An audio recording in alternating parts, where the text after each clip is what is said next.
Merci beaucoup. Je suis André Gattolin, sénateur Europe Écologie des Verts des Hauts-de-Seine, et je suis aujourd'hui avec vous pour soutenir votre cause, et en particulier la cause de Nasrin Sotoudeh. C'est un moment important parce que mes amis au Parlement européen, il y a déjà 4-5 ans, s'étaient mobilisés, et ça a été un grand moment lorsqu'en septembre 2012, Nasrin Sotoudeh, en même temps que Jafar Panahi, se sont vus décerner le prix Sakharov. C'est le prix qui est remis par les institutions européennes à la demande du Parlement européen pour les personnes qui défendent les libertés civiles et la liberté de l'esprit. Donc ça a été un moment important dans aussi le chemin qui a conduit à la libération ensuite de Nasrin, puisque cette reconnaissance internationale, cette mobilisation de l'opinion publique et notamment du Parlement européen a été essentielle dans ce combat.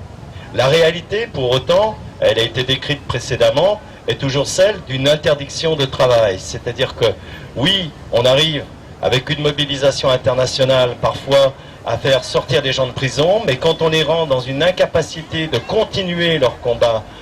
à travers leur travail, le travail de juriste, le travail d'avocat, le travail de défenseur des droits civils ou des droits humains, ça continue à être un système autocratique, autoritaire, qui ne permet pas à la société civile d'exister. Et s'il y a un combat essentiel aujourd'hui en Iran, comme dans d'autres pays, c'est la possibilité, à défaut de pouvoir vivre dans un régime démocratique, avec des institutions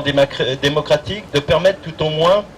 à la société civile, dans sa diversité, que ce soit les mouvements étudiants, que ce soit les mouvements de femmes, que ce soit les mouvements de travailleurs, que ce soit les mouvements de contestation de situations ponctuelles et locales, eh bien cette impossibilité d'exister, cette impossibilité de pouvoir se défendre en justice est un empêchement total vers ce qui est et devrait être inéluctable, c'est-à-dire une véritable transition vers l'état de droit. Pour construire une démocratie forte, il faut des citoyens qui se mobilisent, mais il faut aussi la capacité de personnes de la société civile de se regrouper, de constituer une défense au pied à pied quotidienne des droits. C'est pourquoi, en mon nom, en tant que sénateur des Hauts-de-Seine et impliqué dans la défense de malheureusement trop nombreuses situations d'atteinte aux droits humains, mais aussi au nom de mon mouvement Europe Écologie Les Verts et aussi, je dirais, du mouvement international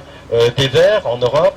je suis ici pour témoigner de l'importance de ce combat, de notre solidarité avec vous, notre solidarité avec Nasrin, mais aussi avec tous les autres militants en Iran qui œuvrent pour l'existence d'une société civile qui permettra demain de faire naître un Iran nouveau, un Iran de liberté, un Iran qui pourra trouver à l'intérieur, je dirais, du théâtre des nations, toute la place que sa culture, sa puissance en tant qu'État devrait lui permettre d'avoir. Je vous remercie.